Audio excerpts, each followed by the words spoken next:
Alors, le cours de ce jour. Donc aujourd'hui, on va voir principalement ce qu'est l'écart type. Alors, en fait, on a vu déjà le couple médiane écart interquartile. Donc un paramètre de position médiane, un paramètre de dispersion écart interquartile.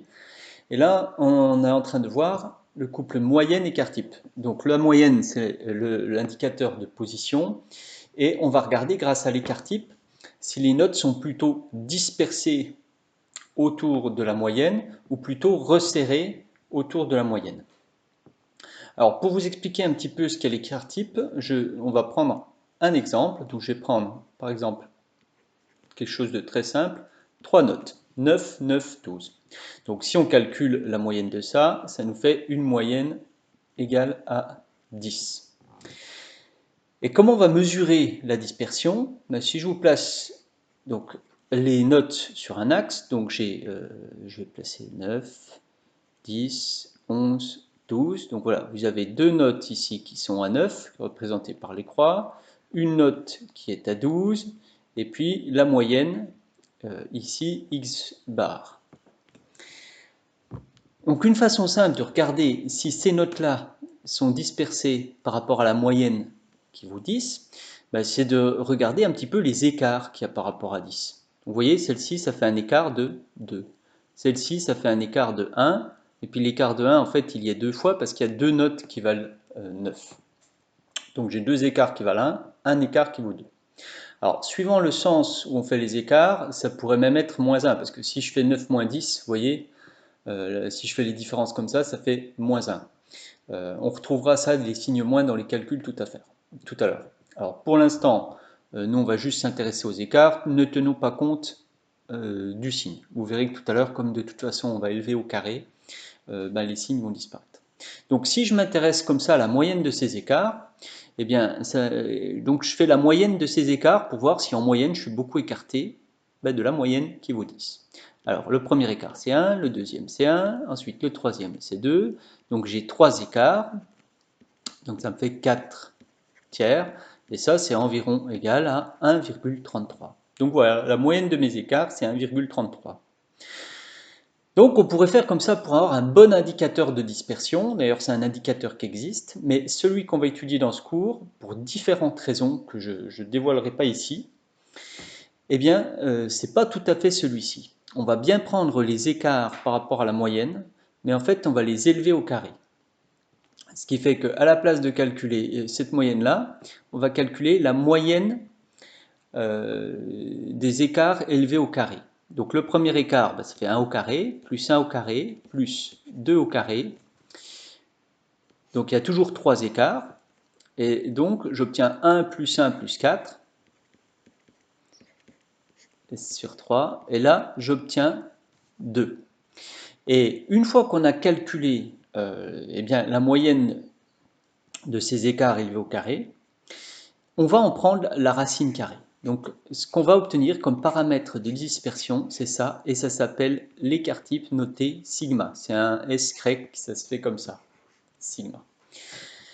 Voilà ce qu'est l'écart type.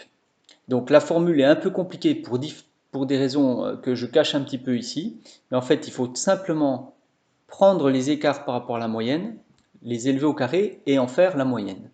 Donc c'est une phrase un petit peu compliquée à retenir, mais l'écart type, c'est la moyenne du carré des écarts à la moyenne. C'est la moyenne des carrés des écarts à la moyenne. Voilà.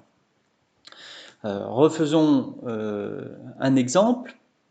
Par exemple, si je prends 3 notes qui sont 6, 10 et 14. Alors, je vais toujours avoir une moyenne de 10.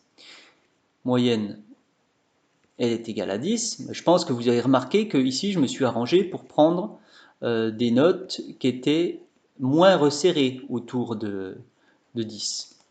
Vous voyez, et on va s'apercevoir que l'écart type, c'est en faisant comme ça une moyenne des écarts, élevés au carré, c'est une bonne façon de mesurer si nos valeurs sont plutôt en moyenne écartées par rapport à la moyenne ou plutôt resserrées autour. Alors comment je vais calculer l'écart type ici? Je vais prendre mes écarts. Le premier ici il fait 4.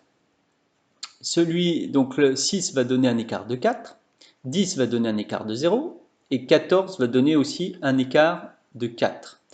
Donc, si vous avez bien suivi le calcul, le premier écart de 4 ici, je vais le mettre au carré, suite 0, bah, ça fera 0 au carré, puis le deuxième écart, je vais le mettre aussi au carré. Donc ça fait 4 au carré, plus 0 au carré, plus 4 au carré, divisé par, il y avait 3 valeurs, donc j'arrive à 16 plus 16, 32 tiers, et donc ça me fait environ 10,66.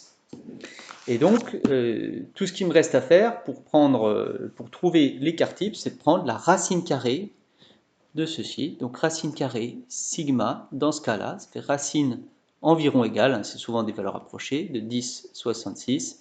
Et donc, on obtient sigma environ égal à 3,27. Voilà, vous voyez bien, c'est bien normal quand je fais la moyenne des écarts que j'obtienne ici une moyenne des écarts au carré, que j'obtienne une moyenne plus élevée que celui-ci. Racine de 2, ça fait environ 1,41. Vous voyez, on est plus de 2 fois plus grand. Donc voilà ce que c'est que l'écart type. Il y a une formule un petit peu compliquée parce qu'on élève au carré les écarts, mais dans l'idée, c'est bien de mesurer en fait comment les valeurs de la série sont écartées par rapport à leur moyenne. Voilà, revenons à la leçon. Alors, la leçon, ce qu'il y a dans ce paragraphe-là, vous pouvez le lire tranquillement, c'est exactement ce que je viens de vous raconter. Vous avez ici la formule. Alors, les écarts, bien sûr, on va tenir compte de l'effectif des valeurs. Plutôt que de compter plusieurs fois l'écart, on va multiplier par l'effectif. C'est exactement ce qu'on a fait pour la moyenne pondérée. Donc, quand je calcule l'écart type, eh bien, je tiens aussi compte des effectifs. Donc, c'est la racine carrée de la moyenne du carré des écarts à la moyenne. Voilà. L'écart type est la racine carrée de la moyenne des carrés des écarts à la moyenne. Ouf. Alors, c'est un indicateur de dispersion associé à la moyenne. Plus il est grand, plus les valeurs sont dispersées autour de la moyenne. Voilà, ça c'est très important à retenir.